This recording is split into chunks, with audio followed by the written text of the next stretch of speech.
Hello, and welcome back to Worldview Connections, our series on morality.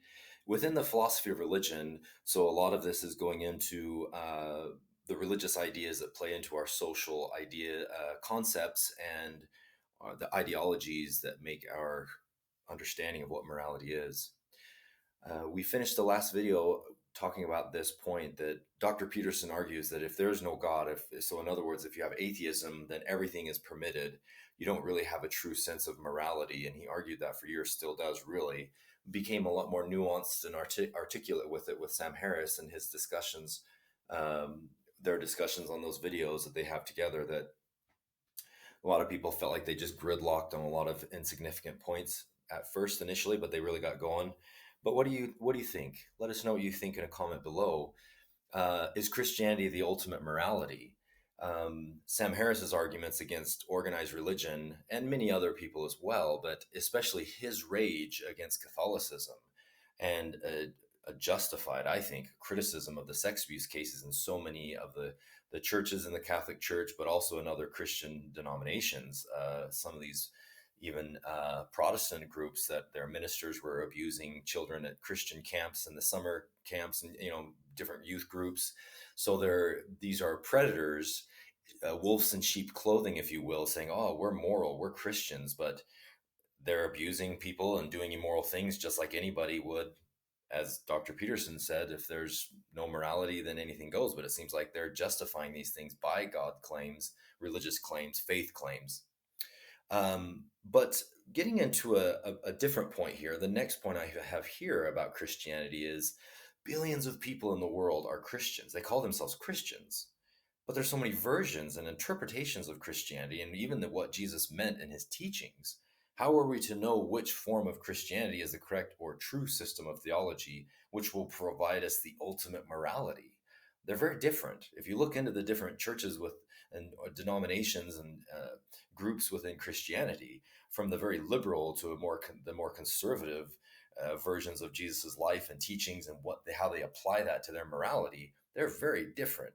You have the far right groups that are very politically conservative, Republicans, and even extreme right, where they're saying gays are going to hell.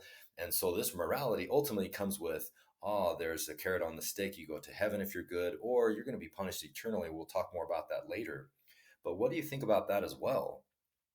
Is it enough to simply be moral, just to simply live by positive messages? So here's a meme: create a life you love, which I think is a great meme. But what if you love to kill people? So create that life and do what makes you feel good.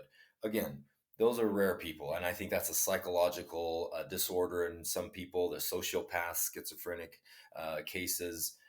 Where they've taken an axe to their friend and said that they're dead. Jimi Hendrix came to them, you know cases of psychological mental disorder.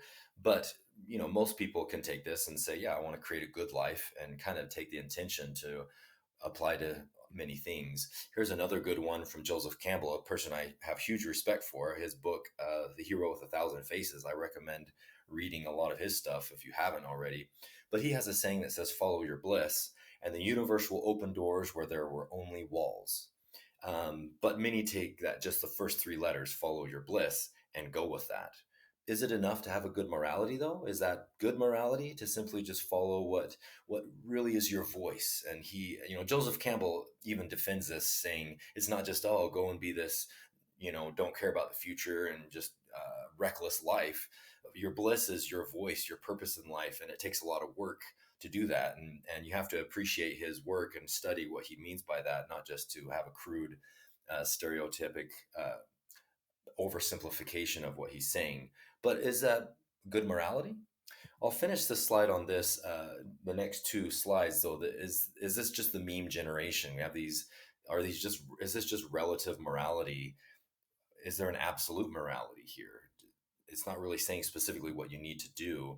So the last slide I'll share today is, what about good programs like the 7 Habits of Highly Effective People by Stephen R. Covey and the Love and Logic by Dr. Fay? Those help people live good lives, right? So let me know what you think. Thank you for joining us today on morality. Stay with us for more.